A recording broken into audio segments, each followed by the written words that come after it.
Oh, hello. Welcome to today's Decay, celebrating births and beginnings of everything important since the dawn of time. January 19th edition, all day. Whatever happened today, you ask? 1809, when Edgar Allan Poe was born.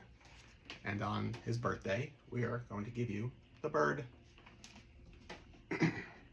Once upon a midnight dreary, while I pondered, weak and weary, over many a quaint and curious volume of forgotten lore, while I nodded, nearly napping, suddenly there came a tapping, as of someone gently rapping at my chamber door.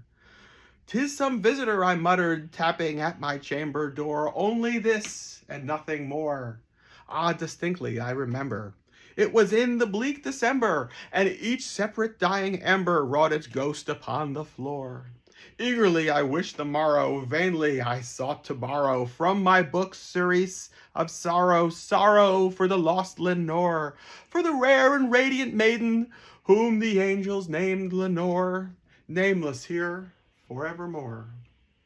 And the silken, sad, uncertain rustling of each purple curtain thrilled me, filled me with fantastic terrors never felt before.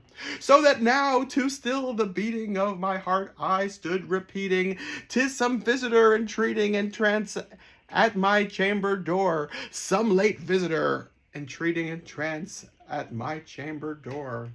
That it is, and nothing more.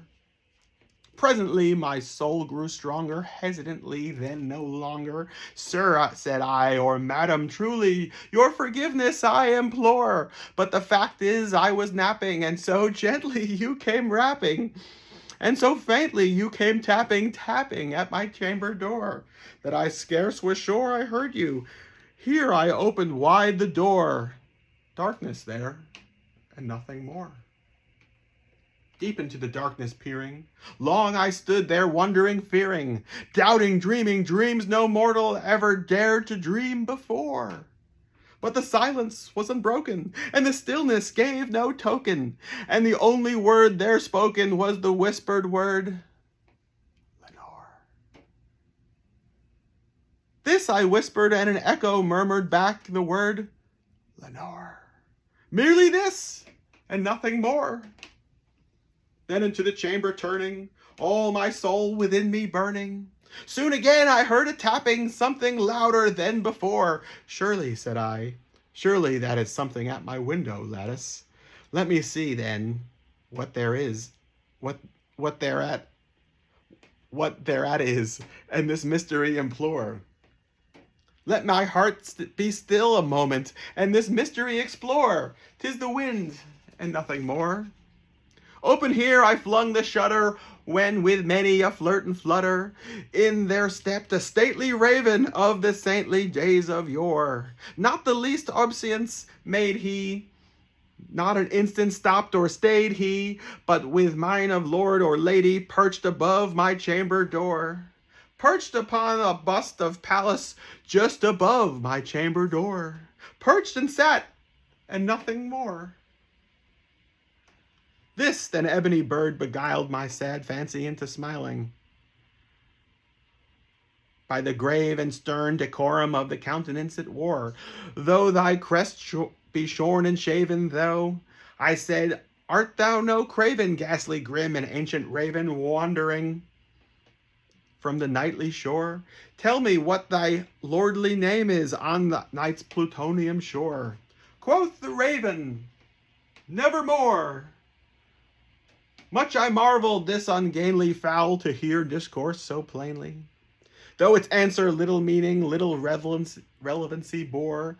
For we cannot help agreeing that no living being ever yet was blessed with seeing a bird above his chamber door. Bird or beast upon the sculptured bust above his chamber door, with such a name as Nevermore.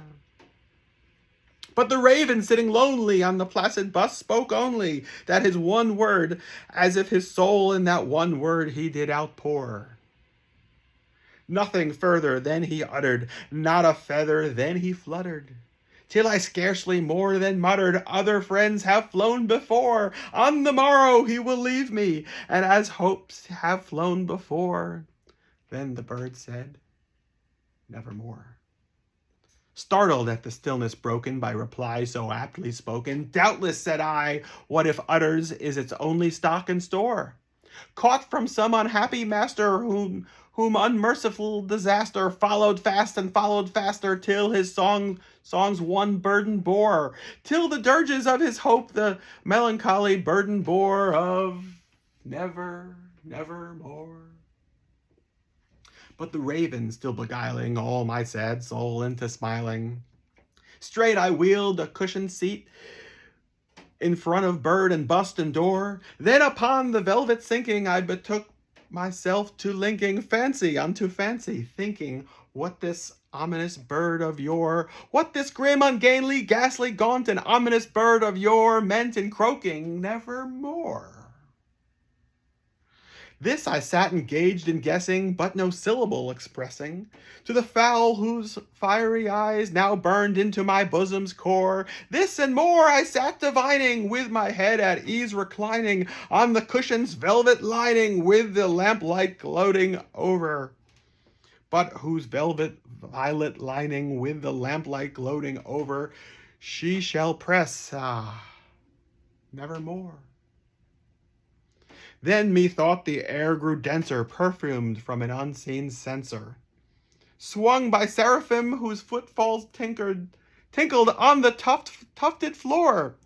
Wretch, I cried, thy God hath lent thee, by the angels he hath sent thee, respite, and nepentine from thy memories of Lenore. Quaff, oh quaff, this kind of nepentine, and forget this lost Lenore. Quoth the raven, nevermore.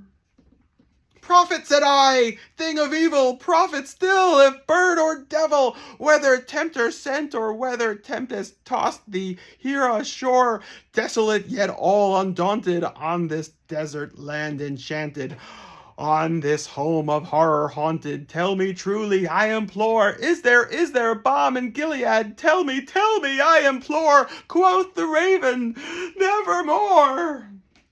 Prophet, I said, thing of evil, prophet still, if bird or devil, by the heaven that bends above us, by that God we both adore, tell this soul with sorrow laden, if within the distant Aidenn it shall clasp a sainted maiden, whose the angels named Lenore. Clasp a rare and radiant maiden, whom the angels name Lenore. Quoth the raven, nevermore.